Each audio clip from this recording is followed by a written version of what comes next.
नमस्कार दोस्तों, स्वागत है आप सबका एक बार फिर से आपके अपने चैनल स्काई स्पीक्स पर। आज मेष राशि पर चर्चा करेंगे कि मेष राशि वालों के लिए आगामी नवंबर का महीना कैसा रहेगा। आप सभी दोस्तों को, आप सभी मित्रों को सबसे पहले तो बहुत बहुत बधाई। चैनल 3 लाख सब्सक्राइबर्स पार कर चुका है और ये सब आप लोगों के प्यार और आशीर्वाद का नतीजा है। और डबल बधाई क्योंकि इस महीने 14 नवंबर को दीपावली भी है। तो मेरी तरफ से पर्सनली स्काई स्पीक्स की तरफ से आप सभी अब स्काई स्पीक्स के परिवार का हिस्सा हैं, तो आप सबको दीपावली की बहुत बहुत बहुत हार्दिक शुभकामनाएं और ईश्वर करे आप दिन दुगनी रात चौगुनी तरक्की करें।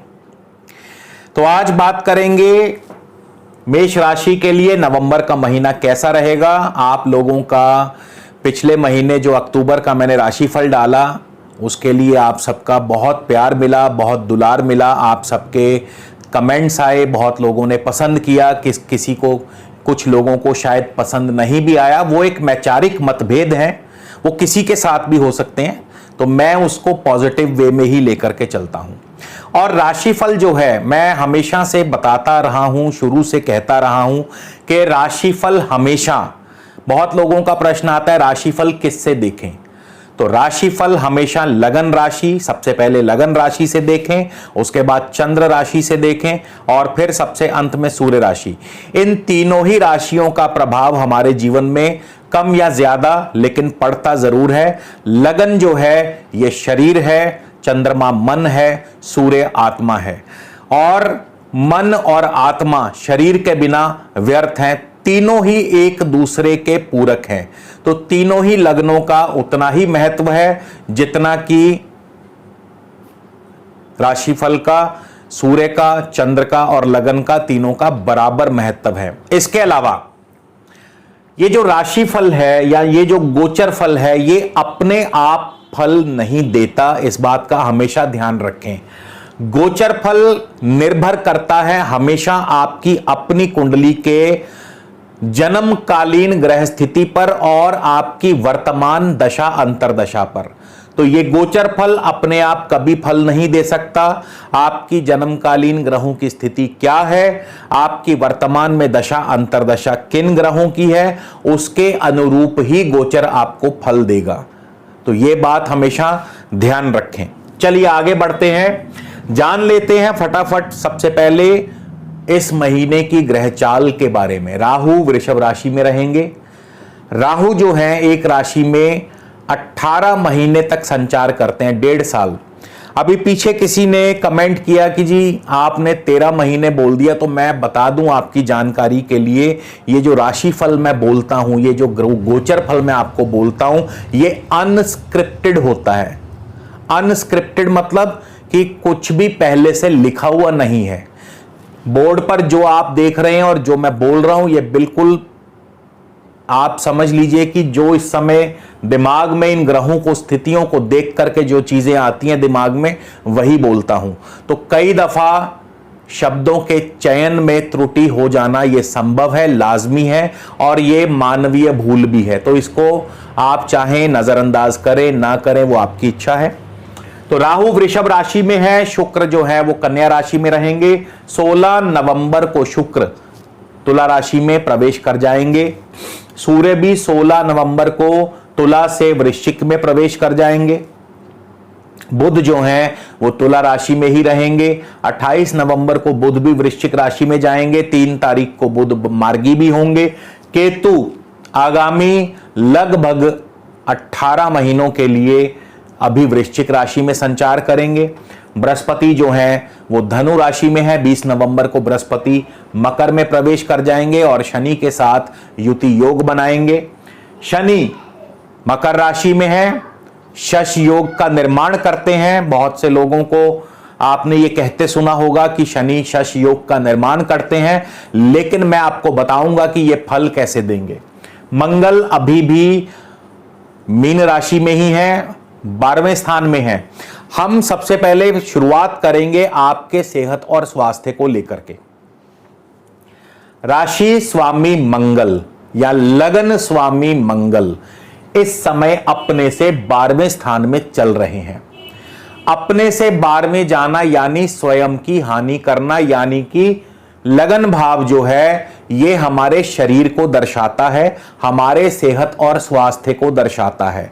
तो राशि स्वामी का या लगन स्वामी का अपने से 12वें स्थान में जाना ये सेहत की हानि करता है, स्वास्थ्य की हानि करता है, खर्चों की बढ़ोतरी भी करता है।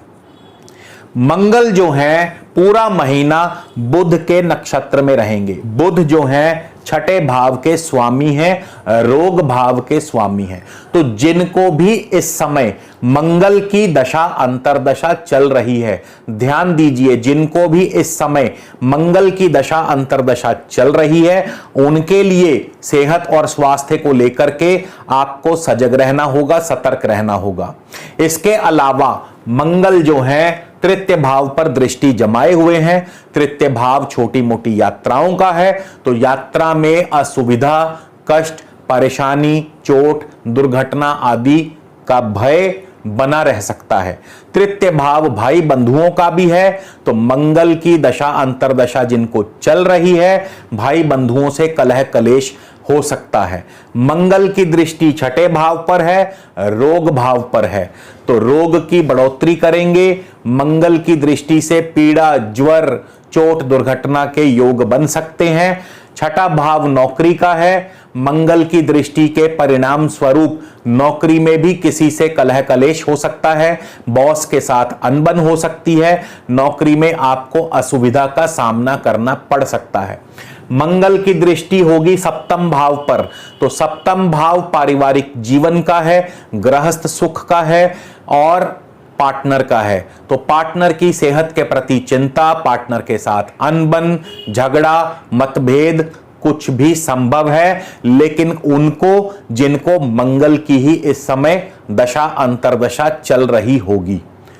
तो गोचर में भी उसी ग्रह का प्रभाव मिलेगा जिसकी आपको दशा अंतरदशा चल रही है। बाकी अन्य किसी ग्रह पर आपको ध्यान देने की जरूरत नहीं है।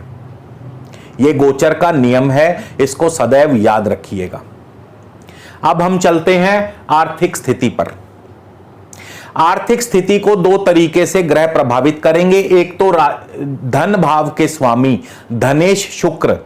धनेश शुक्र जो है वो छठे भाव में है, यानी छठा भाव कर्ज का भाव है। कर्ज की बढ़ोतरी करते हैं, लेकिन किनको? जिनको शुक्र की दशा अंतरदशा चल रही होगी। और इसके अलावा नौकरी में इंक्रीमेंट हो सकती है।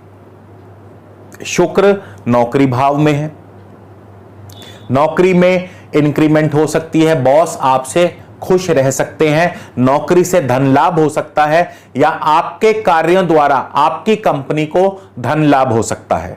यानी आपके कार्यों से जब आपकी कंपनी को धन लाभ होगा तो निसंदेह आपका भी इंक्रीमेंट या कमीशन बढ़ेगा।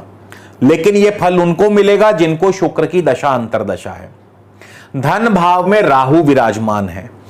18 महीने राहु इस राशि में रहने वाले हैं, तो क्या एक जैसा फल देंगे? जी नहीं, बिल्कुल नहीं।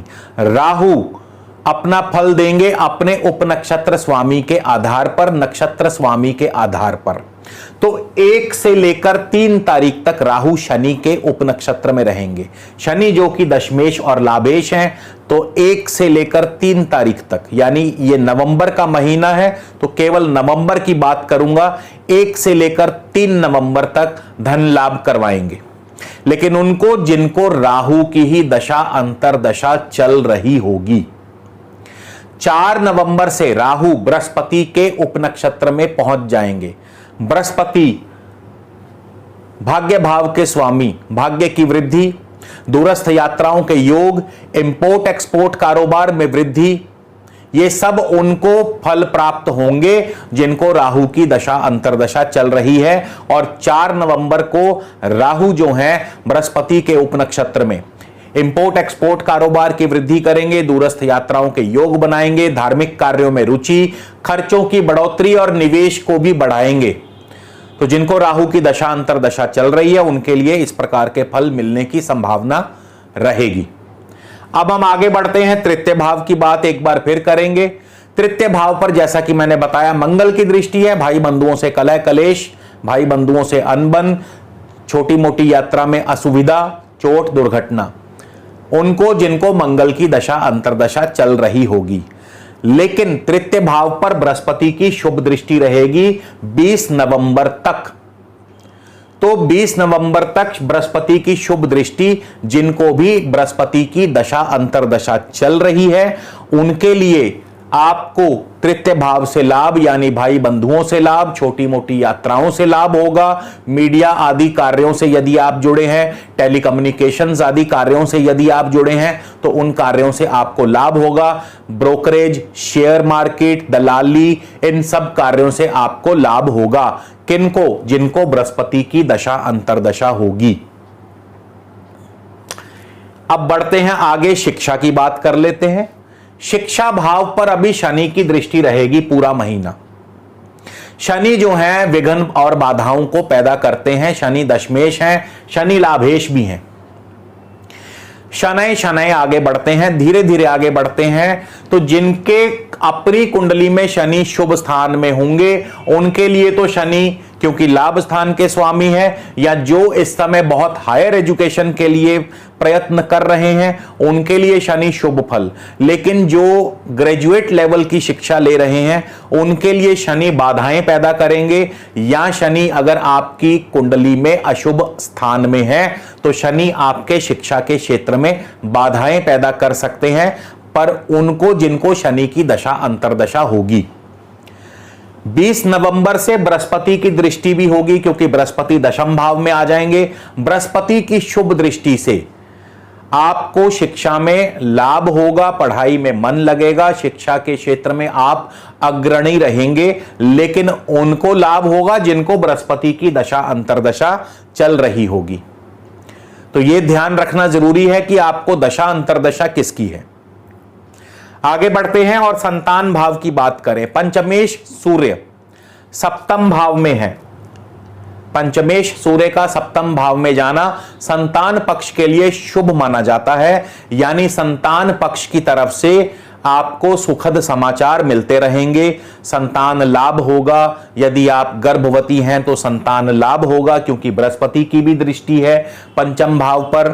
सूर्य पंचमेश होकर के सप्तम भाव में, संतान के कार्यों में वृद्धि होगी, संतान की तरक्की होगी, संतान से लाभ होगा।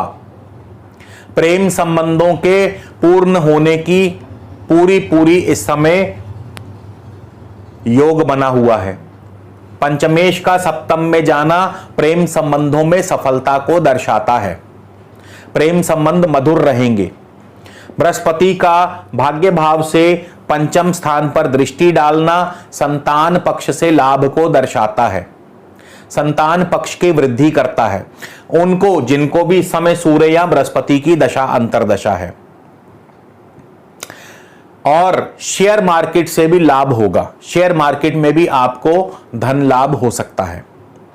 लेकिन 16 नवंबर से सूर्य अष्टम भाव में जा रहे हैं, तो जिनको सूर्य की ही दशा अंतरदशा है 16 नवंबर के बाद से संतान पक्ष से आपको किसी बात को लेकर के चिंता हो सकती है, प्रेम संबंधों में अनबन हो सकती है, शेयर मार्केट में आपको नुकसान हो सकता है।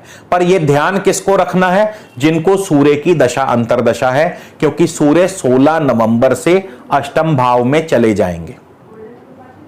अब बात करेंगे नौकरी की। छठे भाव के स्वामी, नौकरी भाव के स्वामी बुध हैं, जो कि सप्तम भाव में है, नौकरी की वृद्धि करते हैं। उनके लिए जिनको बुध की दशा अंतरदशा है, 3 तारीख को बुध मार्गी भी हो रहे हैं। नौकरी में तरक्की, नौकरी में धन लाभ, नौकरी में वृद्धि, मित्रों के साथ या अपने सहकर्मियों के साथ संबंध अच्छे रहेंगे। ये नौकरी की बात कर रहे हैं जिनको बुध की दशा अंतरदशा है। और शुक्र क्योंकि छठे भाव में है, धनेश शुक्र का छठे भाव में आना कर्ज बढ़ाता है, जिनको शुक्र की दशा अंतरदशा है। लेकिन नौकरी में भी लाभ है, धन लाभ हो सकता है, इंक्रीमेंट हो सकता है, कमीशन में बढ़ोतरी हो सकती है, जिनको भी शुक्र या बुध की दशा अंतर्दशा चल रही होगी। इसके अलावा रोग की भी वृद्धि हो सकती है।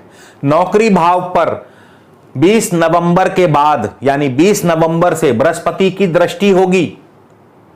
रोग की वृद्धि करते हैं बृहस्पति, जिस भाव पर दृष्टि डालेंगे उस भाव की वृद्धि कर देंगे। तो दशम भाव से बृहस्पति की छठे भाव पर दृष्टि रोग की वृद्धि, कर्ज की वृद्धि, कर्ज चढ़ा सकते हैं आपको। यदि आपने कर्ज लेना है, किसी बैंक में आपने कर्ज अप्लाई किया है, तो अब बृहस्पति आपको कर्ज दिलवा देंगे। नौकरी में वृद्धि, बृहस्पति की शुभ दृष्टि होगी नौकरी भाव पर, तो नौकरी में तरक्की, नौकरी में वृद्धि दर्शाते हैं। किनको? जिनको बृहस्पति की दशा अंतर्दशा। दशा अंतर्दशा का हमेशा ध्यान रखिए। दशा अंतर्दशा बताएगी कि आपको कब कैसा क्या फल मिलने वाला है। अब चलते हैं पारिवारिक सुख की बात करते हैं, पारिवारिक जीवन की बात करते हैं, गृहस्थ सुख की बात करते हैं। देखिए, सप्तमेश जो है शुक्र इस समय अपने से 12वें स्थान में है। तो अपने से 12वें स्थान में कोई भी ग्रह होगा तो अपने स्वयं के भाव की हानि करता है। 16 नवंबर तक शुक्र जो है छठे भाव में रहेंगे और षष्ठेश जो है बुध वो सप्तम भाव में रहेंगे। तो यहां पे जिनको भी शुक्र और बुध की दशा चल रही है, नौकरी को यदि अलग कर दिया जाए तो गृहस्थ जीवन में अभी तनाव बना रहेगा, गृहस्थ जीवन में अभी उथल पुथल बनी रहेगी, क्योंकि यहां पर मंगल की भी दृष्टि है अभी 12वें स्थान से। षष्ठेश का सप्तम भाव में आना, सप्तमेश का छठे भाव में जाना, द्वादश भाव से मंगल की दृष्टि होना, यह दर्शाता है कि अभी आपके पारिवारिक जीवन में उथल पुथल, तनाव, कलह कलेश हो सकता है। आपको अभी परिवार में बहुत संयम से काम लेना होगा। लेकिन किनको? जिनको भी इस समय शुक्र बुध या मंगल की ही दशा अंतर्दशा चल रही होगी, उनके लिए परिवार में सुखद माहौल अभी नहीं बन पाएगा।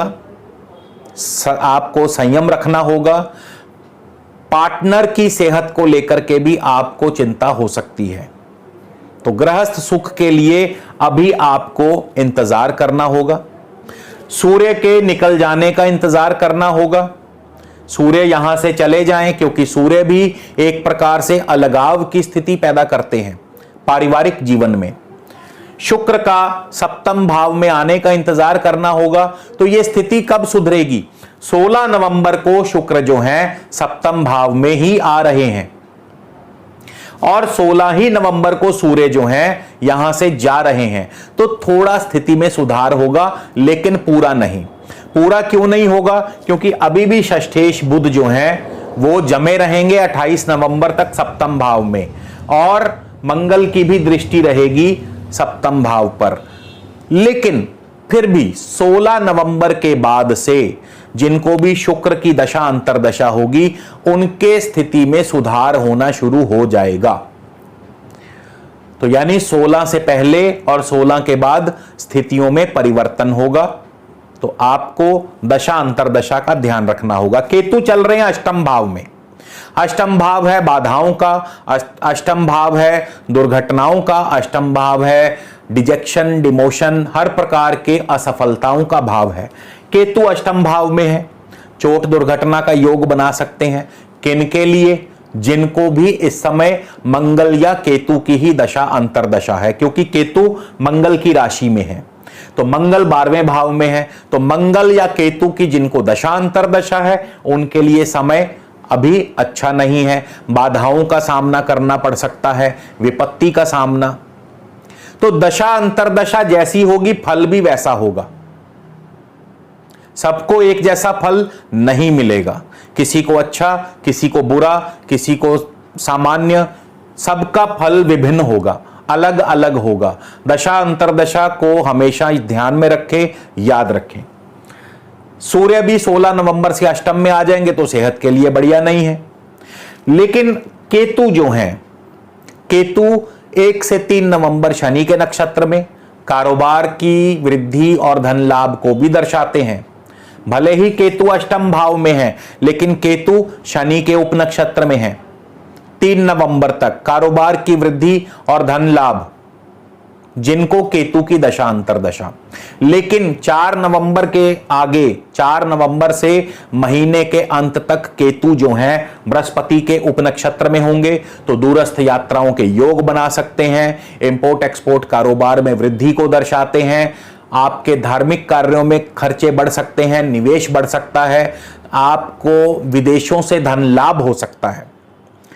लेकिन उनको जिनको केतु की ही दशा अंतरदशा चल रही होगी, तो केतु अपने स्थिति के अनुसार फल देंगे, अपने राशि स्वामी के अनुसार फल देंगे और अपने उपनक्षत्र स्वामी के अनुसार भी फल देंगे।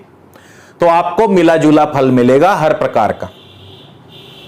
भाग्य भाव की बात करें, बृहस्पति भाग्य भाव में है, भाग्य स्थान के स्वामी है।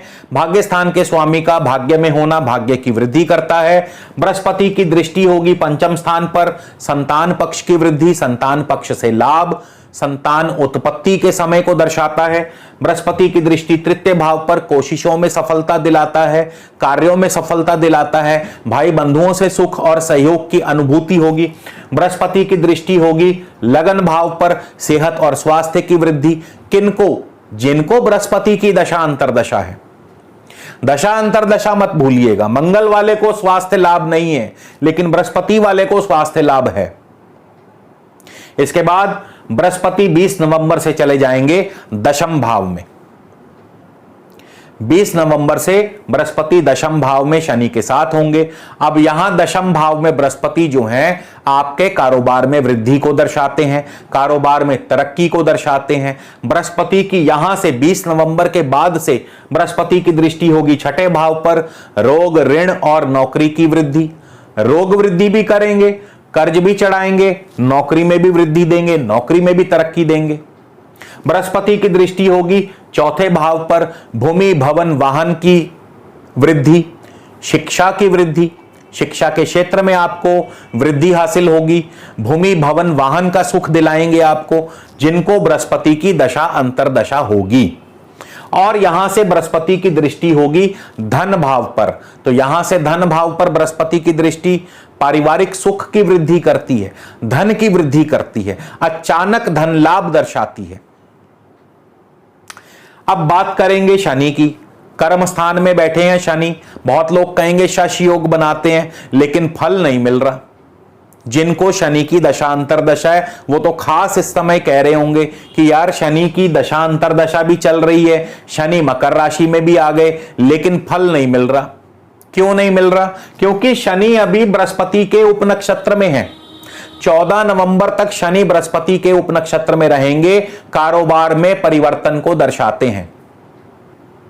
कारोबार कम रहेगा, धीमा रहेगा। लेकिन 14 नवंबर से यानी 15 नवंबर से शनि स्वयं अपने ही उपनक्षत्र में होंगे। तो दशमेश शनि का अपने उपनक्षत्र में आना, अब यहां कारोबार की वृद्धि भी होगी, कारोबार बढ़ेगा, तरक्की मिलेगी, नौकरी में तरक्की मिलेगी। जिनको भी शनि की दशा अंतरदशा चल रही है उनको 15 नवंबर से शनि के शश योग वाले शुभ फल मिलने शुरू हो जाएंगे। जो अब तक आप सुनते आए थे अलग अलग राशि फल में कि शनि को शश योग चल रहा है, मेष राशि वालों को शश योग चल रहा है, पंच महापुरुष योग, अब आपको 15 नवंबर से शनि जैसे ही अपने उपनक्षत्र में पहुंचेंगे आपको अपने वो सभी शुभ फल मिलेंगे जो आपने अब तक सुने थे। लेकिन किनको? मेष राशि वालों को नहीं, मेष राशि में जिनको भी शनि की दशा अंतरदशा चल रही है, या मेष लगन वालों में जिनको शनि की दशा अंतरदशा चल रही है, उनके लिए अब नौकरी और कारोबार में शनि तरक्की देंगे। लेकिन शनि की दृष्टि होगी 12वें स्थान पर। 12वां स्थान खर्चों का, तो खर्चों का नाश यानी आपका लाभ, खर्चों का नाश यानी आपका लाभ। 12वां स्थान निवेश का, निवेश को बढ़ाते हैं। चौथे भाव पर दृष्टि, चौथा भाव जो है भूमि भवन वाहन से आपको धन लाभ, लेकिन शिक्षा के क्षेत्र में नुकसान। भूमि भवन वाहन से धन लाभ कैसे? अब जिनका तो भूमि भवन वाहन से कारोबार जुड़ा हुआ है उनके लिए धन लाभ, क्योंकि शनि जो है जब इस स्थान से, अब आप यदि मान लीजिए कारोबार आपका भूमि से जुड़ा हुआ है, आप बड़े बड़े रियल एस्टेट के कार्यों में जुड़े हैं, तो आपके लिए तो धन लाभ ही होगा ना, क्योंकि शनि की दृष्टि है। शनि यहां से आपको धन लाभ कराएंगे, भूमि के सौदे जल्दी जल्दी निपटाएंगे। शनि की यहां पर दृष्टि है सप्तम भाव पर। हां, सप्तम भाव पर जिनको शनि की दशा अंतरदशा है और वो उनके लिए बढ़िया नहीं है। पारिवारिक जीवन में यहां पर आपके लिए शनि जो है दुखद स्थितियां पैदा करते हैं। तो तराजू का हमेशा एक पलड़ा ऊंचा एक पलड़ा नीचा रहेगा। बहुत कम अवसरों पर देखा गया है कि तराजू बराबर होगा। तो किसी व्यक्ति को जीवन के किसी एक भाग में सुख अनुभव हो रहा है तो वहीं दूसरे भाग में दुख अनुभव हो रहा है। नानक दुखिया सब संसार, ये आप सबको पता है। तो एक ही ग्रह अलग अलग प्रकार से फल दे सकता है। कैसे? वो दशा अंतरदशा निर्धारित करती है, गोचर निर्धारित करता है, आपके वर्तमान कालीन जो आपके कुंडली में जन्मकालीन ग्रह स्थिति है वो निर्धारित करती है। तो ये सारी चीजों को ध्यान में रखने के बाद ही गोचर का फल आप पर लागू होगा, इस बात को सदैव याद रखें। तो ये मेष राशि वालों के लिए नवंबर का महीना मिला जुला इस प्रकार से रहेगा। आपको यदि ये राशिफल या ये वीडियो पसंद आया हो, गोचर का जो फल मैंने आपको बताया, यदि वीडियो अच्छा लगा हो तो चैनल को ज़रूर सब्सक्राइब कीजिएगा और कमेंट ज़रूर करके हमें बताइएगा कि आपको ये वीडियो कैसा लगा। अब बात करते हैं सबसे अंत में उपाय की। किसी ने कहा था मेरे को कमेंट में कि सर उपाय ज़रूर बताएं। तो इस महीने, नवंबर के महीने सबसे ज़्यादा ज़रूरी है सेहत, क्योंकि सेहत है, स्वास्थ्य है तो सब कुछ है। तो क्योंकि मंगल जो है आपके 12वें स्थान में चल रहे हैं, मीन राशि में चल रहे हैं, तो आपको इस महीने हनुमान जी की पूजा अर्चना करते रहना चाहिए। हनुमान जी को हमेशा आप माथा टेकें, हनुमान जी की पूजा अर्चना करें, हनुमान चालीसा का पाठ करें, बजरंग बाण का पाठ करें। इसके अलावा आप गरीबों में मीठा आदि बांटते रहें तो आपको किसी भी प्रकार का कोई अशुभ फल प्राप्त नहीं होगा और ईश्वर कृपा आप पर बनी रहेगी। तो इसी के साथ आपसे विदा लेता हूं। अगले वीडियो में आपसे फिर मुलाकात होगी दोस्तों। तब तक के लिए नमस्कार, धन्यवाद।